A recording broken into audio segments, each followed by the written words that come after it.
අපි කලින් කොටසේ කතා කරා b plus infinitive කියන්නේ මොකක්ද කියලා. දැන් අපි බලමු b plus to be plus past participle කියලා කියන්නේ මොකක්ද කියලා.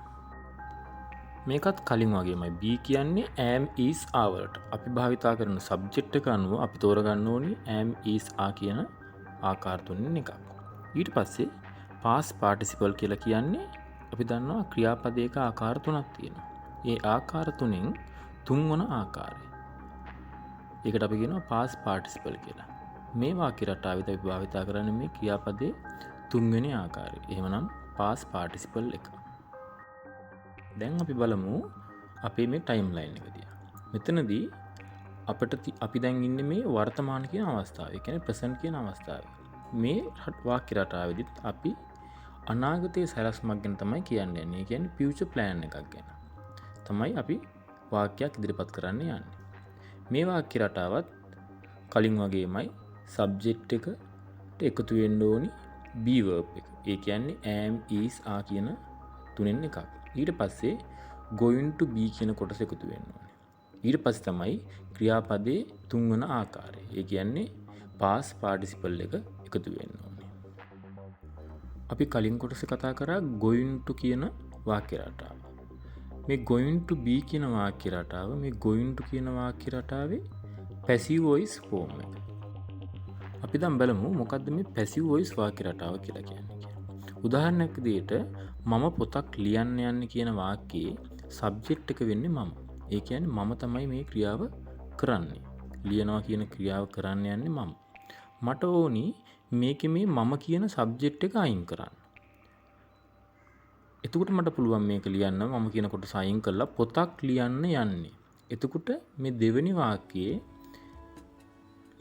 ලියන කෙනා, ඒ කියන්නේ ක්‍රියාව කරන කෙනා ගැන සඳහනක් නැහැ. ක්‍රියාවට යටත් වෙන කෙනා තමයි වාක්‍යයේ සබ්ජෙක්ට් එක වෙලා තියෙන්නේ. අපි අන්න ඒ ආකාරයේ වාක්‍ය වලට කියනවා පැසිව් වොයිස් ආකාරය කියලා. ඒ කියන්නේ කෙටියෙන්ම කියනවා නම් ක්‍රියාවට යටත් වෙන කෙනා තමයි පැසිව් වොයිස් ආකාරයේ වාක්‍යවල සබ්ජෙක්ට් එක වෙන්නේ. එහෙම නැතුව ක්‍රියාව කරන කෙනා නෙවෙයි. එතකොට අපිට පුළුවන් මම පොතක් ලියන්න යන්නේ කියලා I am going to write a book. ඒකම පැසිව් වොයිස් වලට අපිට හරවන්න පුළුවන් පොතක් ලියන්න යන්නේ කියලා. එතකොට a book is going to be written. දැන් මෙතන අපේ වාක්‍ය රටාව තියෙනවා. a book කියන්නේ subject එක, is කියන්නේ be verb එක. අපි going to කියන කොටස add කරා.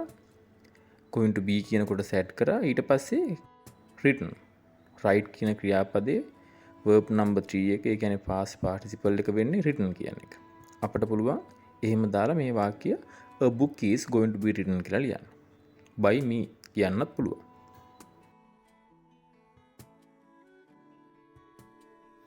අපි තව උදාහරණ කීපයක් බලමු. I am going to talk her. මම ඇයට කතා කරන්න යන්නේ. ඒක අපේ going to කියන ආකාරයෙන් තියෙන වාක්‍යයක්. අපි මේකම passive voice වලට හැරුවොත් going to be කියන ආකාරයෙන් අපිට කියන්න පුළුවන් she is going to be talked. ඇයට කතා කරන්න යන්නේ. she is going to be talked. අපි තව උදාහරණයක් බලමු. The president is going to dissolve the parliament. මේක තියෙන්නේ going to plus infinitive කියන ආකාරයෙන්. එතකොට මේකේ තේරුම තමයි ජනාධිපතිතුමා පාර්ලිමේන්තුව විසිරුවන්න යන්නේ. සැලැස්මක් තියෙන අනාගතය කරනවා. The president is going to dissolve the parliament. අපිට මේකම පුළුවන් going to be කියන ආකාරයෙන් කියන්න the parliament is going to be dissolved by president. පාර්ලිමේන්තුව විසිරුවන්න යන්නේ ජනාධිපතිතුමා විසින්. ඒක තමයි going to be ආකාරයෙන් කියන වාක්‍ය රටාව.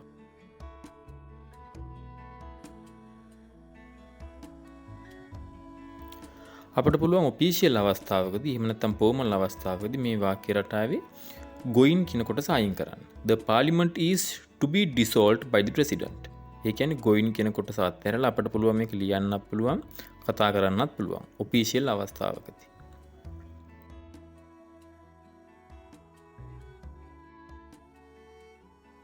ඊට පස්සේ නැතාර්ථයේ වාක්‍ය නිර්මාණ වෙද්දී අපිට පුළුවන් be verb එකට පස්සේ not කියන කොටස භාවිතා කරන්න.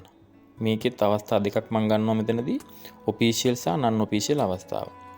non official අවස්ථාවේදී අපිට පුළුවන් කියන්න the parliament is not going to be dissolved by the president.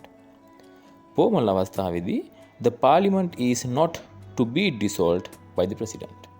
අපට මේ ආකාර දෙකටම not භාවිතා කරලා කතා කරන්න පුළුවන්. අපි කතා කරන අවස්ථාව අනුව.